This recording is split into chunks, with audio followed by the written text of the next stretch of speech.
লাইফে উন্নতি করতে হলে আপনাকে যে কোনো জিনিসে কনসিস্টেন্সি থাকতে হবে। কনসিস্টেন্সি না থাকলে আপনি মাঝে, মাঝে ভালো করবেন, মাঝে, মাঝে খারাপ করবেন। সেটা দিয়ে লাইফে কোনো উন্নতি হবে না। আপনি পড়াশোনা করেন, রেগুলারলি যদি পড়াশোনা না করেন, তাহলে আপনি বড়, বড় পড়াশোনায় বড়, বড় ডিগ্রি অর্জনের ক্ষেত্রে আপনি ভালো করবেন না।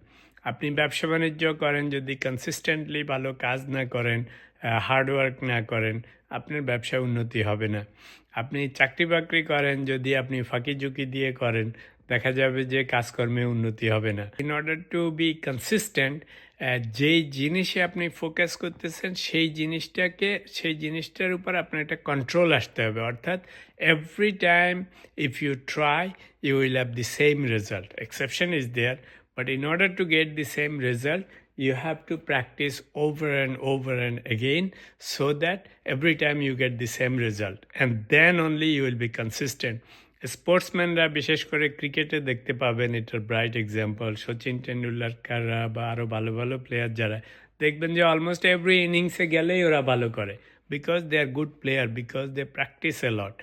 আর আমাদের সৌম্যরা, লিটনরা যখন যায়, দেখবেন যে কোনো কনসিস্টেন্সি নেই, because they are not good player, they need more practice so that they can be a good player and be consistent.